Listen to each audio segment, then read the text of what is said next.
Morning बच्चों। देखो अपन chapter number 8 पढ़ रहे हैं, ठीक है। और आज मैं आपको आपकी जो पहले की जो प्रॉब्लम है वो सॉल्व करूंगा। किसी बच्चे ने मेरे से पूछा था कि सर मुझे एक्सरसाइज नंबर 8.1 का क्वेश्चन नंबर सेकंड और थर्ड समझ में नहीं आया, ठीक है। एक्सरसाइज नंबर 8.1 का क्वेश्चन नंबर सेकंड और थर्ड, तो पहले मैं आपको वो समझा देता हूँ, फिर उसके बाद जो भी बच्चों के डाउट्स हैं वो मैं आज आपको समझा रहा हूँ, क्योंकि मतलब जो अपन रनिंग में 8.3 पढ़ रहे थे वो आज अपन नहीं पढ़ेंगे। जो पुरानी प्रॉब्लम है उसको अपन पहले सॉल्व करेंगे, ओके। तो सबसे पहले मैं आपको 8.1 के बारे में बता दूं। 8.1 में मेरे से पूछा गया था क्वेश्चन नंबर 2, ठीक है। तो मैं अभी आपको यहाँ पे बता रहा हूँ एक्सरसाइज नंबर 8.1 का क्वेश्चन नंबर सेकंड का फर्स्ट। देखो इसमें बोल रखा है कि निम्नलिखित अनुपातों को प्रतिशत में बदलिए। यहाँ पे अनुपात लिखा हुआ है, क्या लिखा हुआ है अनुपात में? 3:4, ठीक है। तो इस अनुपात को आपको क्या बदलना है? प्रतिशत में। तो क्या करेंगे बच्चों, सीधा सा है, ये 3/4 लिखेंगे, इसको गुणा करेंगे किससे? 100 से, ठीक है। अनुपात को बटे के रूप में लिख सकते हैं भिन्न में, तो 3/4 गुणा कर देंगे इसको 100 से, तो ये 4 के पहाड़े से कट जाएगा कितनी बार? 25 बार, ठीक है। 100 जो है 4 के पहाड़े से कट जाता है कितनी बार? 25 बार। और इस 25 को क्या क्या बच रहा है आपके पास? 3 बच रहा है और 25 बच रहा है, ठीक है। 3 को 25 से गुणा करोगे तो कितना जाएगा? 75, मतलब 75% आ जाएगा। ये आपका सेकंड का ए है, ठीक है। कचरा वाला आ गया, इसको रोकते हैं पहले। अब करते हैं अपन इसका बी पार्ट, ठीक है। तो बी पार्ट में देखो आप क्या लिखा हुआ है? 2:3 लिखा हुआ है, ठीक है। तो क्या करेंगे, इसको 2/3 लिखेंगे और गुणा करेंगे किससे? 100 से, ठीक है। अब 3 से ये नहीं कटता है ना, तो क्या करेंगे अपन? इस 2 को इस 100 से गुणा कर देंगे, कितना हो जाएगा यहाँ पे? 200/3। अब 200/3 है, तो 200/3 को आप क्या करोगे? भाग दोगे किससे? 3 से, मतलब 200 को भाग दे दो। यहाँ पे दे देते हैं, ये 200 है और इसमें ये भाग दे रहा हूं मैं 3 का, तो कितनी बार जाएगा? 6 या 18, तो 18 बार भाग गया, सॉरी 6 बार भाग गया, 18 आएगा, 2 बचेगा, इस 0 को उतारेंगे यहाँ पे नीचे, ठीक है। फिर 6 बार भाग जाएगा, 18 होएगा, यहाँ बचेगा कितना? 2, मतलब इसको आप क्या लिख सकते हो? 66 सही 2/3। क्या लिखोगे इसको? 66 बार भाग जा रहा है, 2 शेषफल बच रहा है और 3 का भाग गया था, तो 66 सही 2/3। इसको अपन ऐसे लिखेंगे, ठीक है।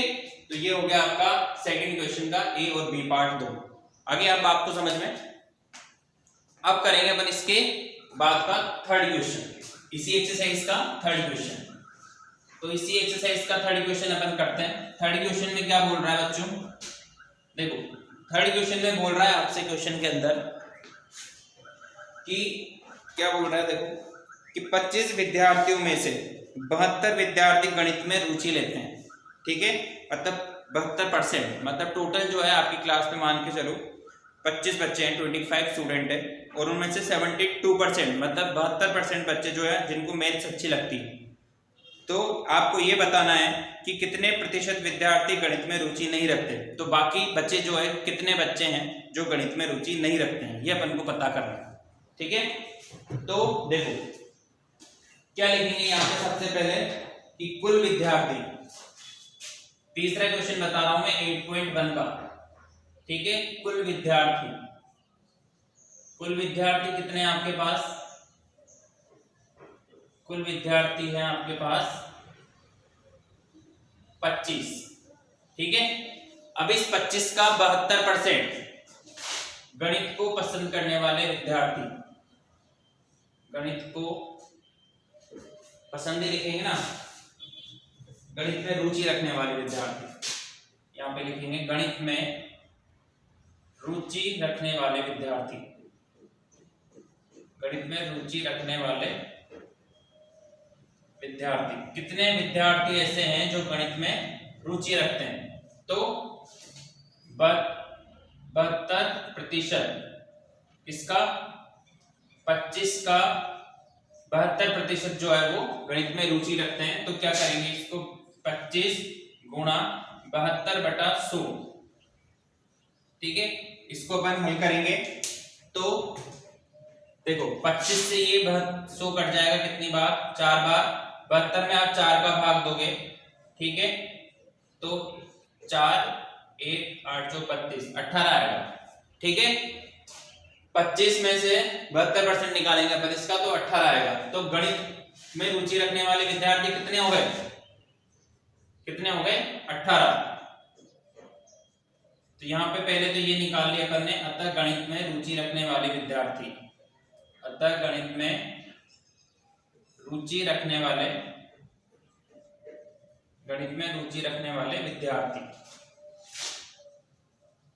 कितने हो जाएंगे, 25 में से क्या करोगे, ये तो 18 तो हो गए जो गणित में रुचि रखते हैं। ठीक है, अब लिखेंगे कि जो गणित में रुचि नहीं रखते हैं, तो अगली बार में लिखेंगे गणित में रुचि नहीं रखने वाले विद्यार्थी, रुचि नहीं रखने वाले विद्यार्थी कितना हो जाएगा बताओ। इस 25 में से क्या कर दोगे आप, इस 18 को माइनस कर दोगे, तो 25 में से 18 को माइनस कर देंगे, कितना बचेगा, 7 बचेगा। मतलब 7 विद्यार्थी ऐसे हैं जो गणित में रुचि नहीं रखते हैं। आगे बात समझ में, तो ये करना है हमको। क्वेश्चन नंबर 3 के अंदर क्या पूछा गया था कि ऐसे विद्यार्थी बताइए जो गणित में रुचि नहीं रखते हैं। ठीक है, तो ये तो हो गया आपका 8.1 में जो आपने मेरे से प्रॉब्लम पूछी थी। अब आते हैं अपन 8.3 में। तो जिन बच्चों ने 8.3 में प्रॉब्लम पूछी थी, अब मैं 8.3 की प्रॉब्लम बताऊंगा आपको। ठीक है, तो इनको दोनों को लिख लेना आप। अगर 8.2 में भी कोई दिक्कत हो तो बता देना कि सर ये क्वेश्चन समझ में नहीं आया, और वैसे मैंने ये आपको सॉल्यूशन में सेंड कर रखे हैं। ठीक है, आपको सिर्फ समझना है कि क्या करना था क्वेश्चन के अंदर। ठीक है बच्चों, तो अब आते हैं इस पे 8.3 के फर्स्ट क्वेश्चन पे। तो मेरे से पूछा गया था कि सर 8.3 का सी और डी पार्ट नहीं आया। देखो बच्चों, सी और डी पार्ट में मेरी गलती हो गई कि मैंने आपको समझाया नहीं। देखो यहाँ पे क्या है, सी पार्ट में जो आपको दर निकालनी, ठीक है, मतलब जो आपको ब्याज निकालना है वो क्या करना है, यहाँ पे अर्धवार्षिक दे रखा है। तो देखो ये 8.3 का मैं आपको सी फर्स्ट का सी पार्ट बता रहा हूँ। ठीक है, तो मेरे को ये समझाना था आपको कि जब ब्याज अर्धवार्षिक ज्ञात करना हो, क्या ज्ञात करना हो, अर्धवार्षिक ज्ञात करना हो, तो क्या होगा, तो समय तो क्या हो जाता है बच्चों, दुगना हो जाता है। समय क्या होगा, दुगना, एवं दर जो है वो आधी रह जाती है, दर जो है वो आधी रह जाती है। ये बात आपको मुझे समझानी थी। ठीक है, कि अगर ब्याज अर्धवार्षिक ज्ञात करना हो अपन को, तो समय क्या हो जाएगा, दुगना हो जाएगा, और जो दर है वो क्या हो जाएगी, आधी हो जाएगी। अब आपको क्वेश्चन समझ में आ जाएगा। कैसे समझ में आ जाएगा, जैसे सी में ये मूलधन तो आपको दे रखा है कितना, 62,500। ठीक है, और समय दे रखा है n, समय n बराबर कितना दे रखा है, 1 से ही 1/2 वर्ष। ठीक है, 1 से ही 1/2 वर्ष। तो इसको अपन हल करके लिखेंगे तो 3/2 वर्ष आएगा। अब इसको 3/2 को क्या करोगे आप, 2 से गुणा करोगे। क्यों, क्योंकि समय क्या हो रहा है आपका, दुगना। तो यहाँ पे लिख देंगे कि 2 × 3/2, 2 से गुणा क्यों करा, क्योंकि दुगना कर रहे हैं। ठीक है, तो देखो यहाँ पे ये इससे कट जाएगा, 2 से 2 कट जाएगा, इस 2 से 2 कट गया, कितना बचा, 3 वर्ष। ठीक है, और दर कितनी दे रखी है, दर दे रखी है 8%। तो दर क्या हो जाएगी, आधी हो जाएगी। तो ये 1/2 × 8 कटेगा, कितना आ जाएगा, 4%। ठीक है, अब देखना आप, जो मैंने आपको सॉल्यूशन में सेंड कर रखा है। ठीक है, अब आपको समझ कचरा। ठीक है, देखो ये बार बार कचरे वाला डिस्टर्ब कर देता है, और मैंने भैंस की पूंछी बोला है, आप मत समझना है ना, किस तरह ना किसी बातें कर रहे हैं।